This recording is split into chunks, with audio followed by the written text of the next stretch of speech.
coaxing it into that just one person, and it's been really fun. Thank you very much, Hannah, for your time. Yeah. My friend decided to do it with me, and she had to get it drunk. Hello and welcome to Extraordinary Stories. My name is John Limpus, and today I'm delighted to have a very, very good friend of mine and one of my first ever clients on boot camps. It's Michelle Laurie. Hi, Michelle. Hi, John. How are you? I'm very well, thank you. It's a beautiful, sunny summer day in California. I know, and this is my first, well, it's one of my first with another client international interviews. So you've got followers all over the place. Exactly. I did actually have a text from someone who just started doing a boot camp in South Africa, and they said, "Yeah, our leader's nothing like you," and I'm like, bloody hell, you know, this weird leader concept. But anyway, Michelle, today we want to talk about when you started doing boot camp. You had terrible sciatica, you're approaching 40, real kind of like, I've got to get into fitness, blah blah blah.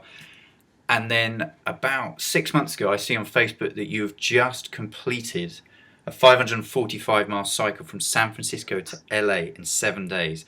And I'm like, Michelle made loads of progress with me, but now this is just amazing. And I wanted to share that story with my current clients to show them what can be achieved, you know, as you get older as well, because so many people are making, you know, they're cutting back. So what I wanted to do today is just to share that story and just help a few other people. So, Michelle, going back to that, so sciatica, it's the summer of, what is that? I think it was 2005. Let's say 2006. Perfect, that is it, 2006. Like so summer 2006. How bad's your sciatica? my sciatica was so bad that I could hardly walk. I was lying on the floor, lying on the sofa all the time, thinking, Is this my life? I had shooting pains that went right from the top of my hips all the way down the back of my leg, right underneath my foot. And you know, I thought maybe I need a chiropractor, maybe I need ibuprofen, you know. And then I read about exercise, and I thought, well, I'll try it. Even though all I wanted to do was lie on the couch, I thought I got to get moving. I think that's the only thing that's going to help. So you saw a big redheaded bloke in the park and thought, I'll do a boot camp. So you saw our advert, and I remember you coming to me and you mentioning the sciatica at the start. Well, yeah, it wasn't just the sciatica. It was sort of, you know, approaching 40, thinking I got to get fit. I've still got a bit of baby fat, even though the baby wasn't a baby anymore. And just feeling like I needed something more in my life. I needed to. I saw a path, and I thought I can either change my life now, or I can try and do it 10 years later. And I thought 10 years later is too late. I got to do it now. Great. Okay, cool. So you started and you made some amazing friends at boot camp, and you were a huge contributor to my boot camp business as well. That many of the people that are still doing boot camp heard about it from you, Michelle. So well, it was a social event, John. It was, yeah. It still is. It's very much so. So tell me how that kind of started that journey for you. You know, it was something that when you're a mother and you're not going to work, you kind of need something else. And that's not to say that I did obviously go back to work, but just having that hour on a Tuesday, Thursday, Monday morning, it was a way to connect with people in my community. It was a way to get fit. It was a way to be outside. And I started to see results. And I started to get interested in how my body was reacting to the exercises we were doing. There were days when I couldn't walk after your boot camp, you know. Not something to boast about. Say no more. Yeah, exactly. Very much. Still same program. So you made progress there. You did a few events. I remember you did events that actually inspired other people to do events in England. So tell me some of the events you did while you were in the UK. I was thinking about this morning, actually, because I was thinking, what was my first event? Because I remember you saying to me, you talked a lot about goal-oriented fitness, and we talked about events that we could do. So I remember I entered the British 5K for cancer, I think it was. Yep. And I remember thinking, I can't run 5K. How can I possibly run 5K? And I went with a friend, and I did it, and you know, it was hard. It was hard, but I did it. You know, and I didn't do. You know, I never do any of these events to race. I never do it to, you know, be the first person in, because I'm never going to be that first person in. I know that. Just to do it. And then I think from there we started doing some group events. So I think we did the rat race. Yeah, that's it. Yeah, great. The soldiers challenge, and it just sort of like, I thought, these things are fun, and doing it with a group and doing it with other people and being part of a team. It was something that was just for me, It wasn't like I had to, I just had to look after me and my team. And it was a good bonding experience. It was something for us to build our fitness up, build up our fitness so that we could participate and that we weren't going to injure ourselves while we did that. Yeah, exactly. So it started there, and I remember doing those events, and they were fun, weren't they? We had some great memories. And so then you move to the health capital of the world. Yeah. I was very jealous. And tell me about the next chapter, because I think there's kind of two chapters. That you got up to like 10K. You did some adventure races. 10Ks, yeah. So you were doing good stuff already, and Yeah. then it's gone up another level. So tell me about that next level. How did that start? So again, when I moved here, I kind of thought, well, how am I going to... I kind of went through the same thing, but now I knew that I had a level of fitness that I wanted to maintain. I'm a lazy person. I hate to say it, but if I don't have somebody telling me to go do this, and like you saying, where were you on Tuesday? You didn't show up to boot camp. Cool. I don't do it, and I need goals. That's just my personality. I need a goal to work towards. So I remember when we moved, and I thought, okay, I want to meet some people. I want to be part of a community. So I joined a triathlon club, and I remember thinking, and it was the local Y, so it wasn't, it was not a serious club, but I remember thinking, oh, I'm going to be the oldest person there. Everybody's going to be younger and they're going to be fitter, and I'm just going to be, but I'll go and I'll give it a try. Well, I arrived there. I'm the youngest person there. I'm the least fit person there. Really? And everybody had been doing triathlons for years and years. There were people in their 60s. In fact, the woman that I met who's become a really good friend, who's a trainer, she turned 60 the other day, 2 days ago. Wow. And she does century rides, she does triathlons, she's amazing. And I just became aware that there's no reason to say to yourself, oh, I'm too old to do that. Anybody can do this. You just have to make the decision that this is what you're going to do. This is going to be part of your life. So it totally changed. So I did a triathlon. Yes. 2 triathlons, actually. So you had that belief thing, and I think it was fascinating. You said you went to the group thinking, I'll probably be the oldest person here. Yes. And yet when you actually saw the reality, it completely changed that perspective. You were one of the youngest there. I actually remember a moment when I thought, I have no excuses to do anything. And that was, I was on my bike on a triathlon, doing the triathlon, thinking, I can't do this. I was doing the bike, so it's a 25-mile bike ride before, and I was on my bike, and in a triathlon, they write your age on the back of your leg. Oh, nice. And I was passing younger people and thinking, great, wow. And just suddenly this woman comes beside me in this amazing bike, and I look, and she's 77 years old. Wow. And I thought, Killer. I could be her. I could be her. And I've actually tracked her down, and I know who she is, and I know sometimes I follow her progress. Really? Because I thought, what? She's doing it. And then all these people were passing me, and they were in their 50s, 60s, 70s, and I thought, there's no reason why, as long as you're listening to your body, as long as you're understanding you're resting a lot. I found that resting is the most important thing. Yep. And just, not feeling like you can't do it. Absolutely. I remember when I did an Ironman in Italy, and I was overtaken by a guy who must have been at least in his mid-60s. He was doing it in bare feet, and he had literally like the world's brownest skin. It was like leather-clad human being ran past me. And I've always felt, especially with endurance events, you can keep going. I intend to get back into triathlon and Ironman in my early 50s, because I think actually it's quite a nice sport to do. It's still hard. You're not going to have quite the power, but that's great. So basically, you join the triathlon club, you realise you're not the youngest, well, you're not the oldest there, and then, so what, you start doing a few triathlons, or how does it all work? So I did a sprint triathlon, and then I did the Olympic distance. Yeah. And then I wasn't a good runner.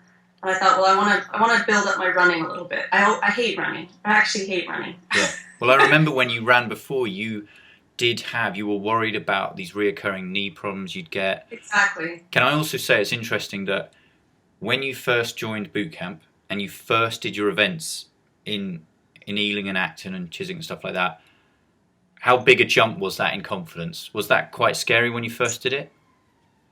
I think because I was doing it with friends, it made a huge difference. Great. I did a 10K with one of your regular boot campers, Helen. Yep. Okay. You know, and we trained together and we did the 10K, and it was an amazing experience. So I try to always do it with somebody a friend. That's brilliant. Gives us both a goal. Yeah. I did all my training for my half marathons last year with a friend who was going through a divorce. Yeah. So we had a reason to run. Yeah, great, absolutely. Good one.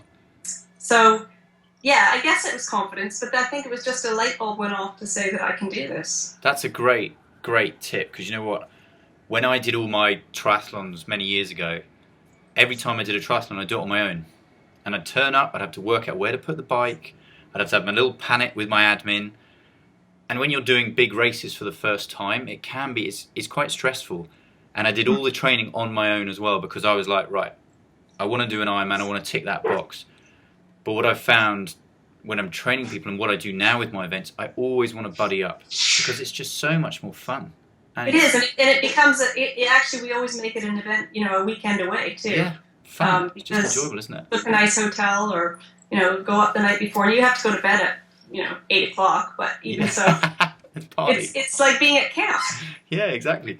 So I was looking for a kind of angle that, it was scary at the start and your confidence has grown. So, but obviously you're not giving me any of that information. But no, I don't want to say that it was never scary. Every time I do something, I always start off thinking, I can't do this, or I might think that, Yeah. So last year I decided I wanted to do the AIDS Lifecycle, which is a 545-mile bike ride from San Francisco to Los Angeles.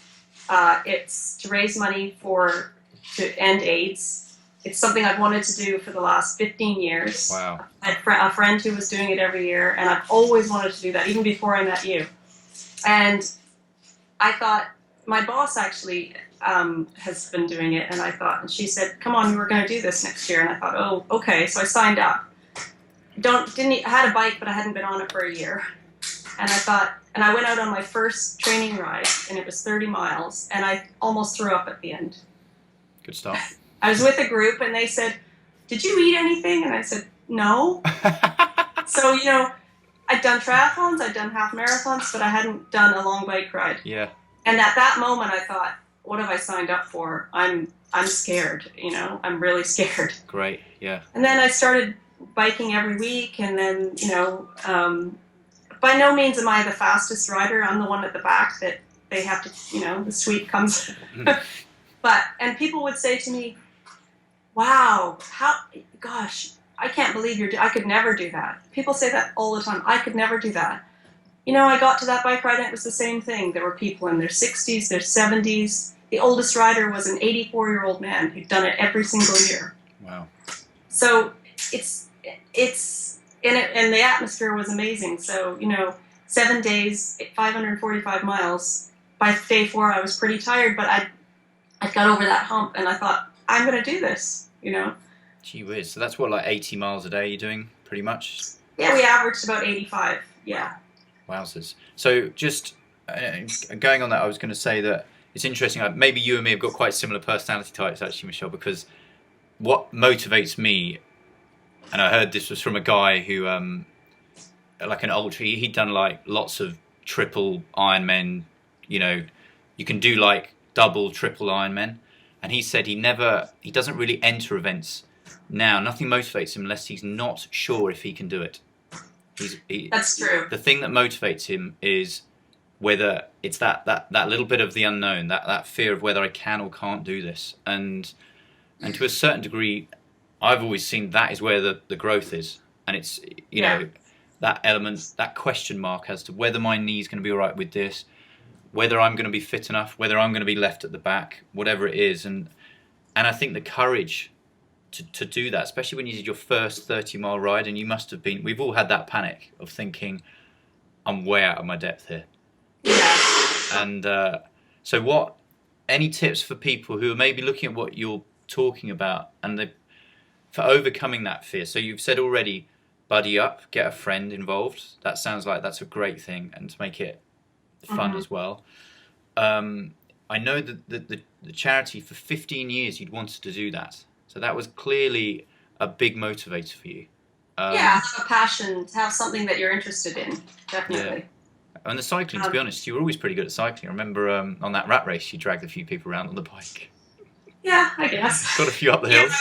I was on my old, crappy bike from that I bought in Acton. I still have it. And I was also going to say, it's quite interesting that over 10 years, you've started with 5Ks, 10Ks, and it's just grown from there. This has not been a kind of overnight thing where, or suddenly you woke up and said, right, I'm going to smash out 3 half marathons in a year. Or no, maybe it wasn't. And I would never do that because I know my own body. I know that and I actually, interestingly, on the bike ride, one of the things I noticed is that people who are older weren't walking around with all the tape all over their legs. They weren't limping, because I think you get older and you know your body more. You don't. Right. You train wisely. You don't overdo it, and that's always been, like I said, I'm the laziest person alive. So if I can do, but I know that I've got to put the miles in, whether that's running or biking. You got to do the training, because you'll only suffer at the end. I think I'm just going to retire and just play this video to my clients back forever and never say anything else. Just get them to watch this video, because training wisely, I think, is just so many people. They read something in a magazine and they're like, right, this is the answer. I do it this way. And they ignore all the wisdom they've accumulated in their life up to this point. And as you're getting older, you are getting a bit slower, but you're also getting wiser. And it sounds like for you, Michelle, that is totally, you've used that wisdom to really get some amazing stuff. If there was one person who is thinking about doing an event that they're a little bit scared of, is that you or me? Is there noise in the background? Just a power drill. Somebody's making a smoothie. Right. I assume it's a power drill. Just it's make a another smoothie one. maker. So what would you, any top tips for someone who's maybe got, something they've always wanted to do, but they're afraid they can't do it? What would you kind of start with for them? I'd start with choosing something that's not out of your depth. So if you're completely new to it, don't pick a marathon to run. Great. Because that's just too much of a goal. Yep. Not only do you have to physically get ready, but you've got to spend the time. So it's got to fit into your life. Yep. So I started with a 5K, then I did 10Ks, and I started doing half marathons. So that's when you have to train for 2 hours, 3-hour runs at a time. You've got to have the support of your family. You have to have the time in your life. Set reasonable goals, but something that you've always wanted to do. Yeah, great. Find friends to do it with. Yeah. Find friends to train with. Yeah. Find a schedule. Make a schedule. And Make it part of your schedule. I actually use Ellie Goulding's half marathon training plan from Self magazine. Really? That's my training. That's my training plan. I follow it to the letter every single time I have to train for a half marathon. Apparently, I don't know if Ellie Goulding, when she tours and does her gigs around the world, apparently she runs and the fans can run with her. Oh, really? So if she's ever it's a training plan, because it's not you don't go out. The worst thing you can do is go out and run too far or bike too far and hurt yourself, and then you can't do the next day's training 2 days later. Absolutely. So start with you don't have to run the whole thing at the very beginning. Absolutely. Because it's actually been a kind of 10-year journey for you, with lots of stops and starts, moving countries, bringing up a family, all of that stuff. But you've enjoyed it, and it's been a fun journey, and you're going strong and looking for probably bigger things. Is there anything on your radar at the moment? I mean, no? Well, I have a half marathon in November. Okay. Big Sur. find places to do these things that are nice too. Cool. Okay. You know, if you've always wanted to go to Scotland, go to sign up for something in Scotland, or if you want to do, something in Italy, go to Italy if you can. Yeah, it's a great holiday. Really good. And can I just quickly, so Michelle, if people do want to donate to that charity, because I know you were hugely passionate about so what's it called? Is it called? It's called AIDS Lifecycle, and you can go to my donation page. I'll put that on the screen, so we'll put that down there. I already signed up for next year. Brilliant. I signed So up people can on the Wednesday of that ride. I signed up on day 3. I thought, great. if I don't sign up now, I won't do it. Wow. If you get the feeling that you're going to do it, just do it. Commit, and then everything else follows from that. Yeah. Lovely. Well, look, Michelle, it's been a real pleasure. I'm really looking forward to sharing this with lots of people. And put you on the spot here. You're on Twitter, and if people want to follow you on Twitter, is that okay? Are you on Twitter or not no, really? I'm not on Twitter anymore. That's fine. Well, look, they can sponsor They can you. follow me on my AIDS Lifecycle donation page. That is brilliant. I'm part of a great team called Team Goodness, which is a group of women and men too around the world. Okay. We get together. There's about 10 riders from the UK that are coming. Really? Okay. We have a lot of fun, and we're called Team Goodness. Okay. Well, I'll find the details for that and put that on Sure. on the thing there. Michelle, thank you so much for this, and we'll speak again soon. Okay, thanks, John. Bye bye. Are you up for doing something extraordinary? Come on, follow me. I want to help 1,000 extraordinary people achieve 1,000 extraordinary things. And I need your help. Let me know your challenges, your fears, and the people you want me to interview. Follow me on Twitter, Facebook, or Instagram. And don't forget to subscribe to the YouTube channel.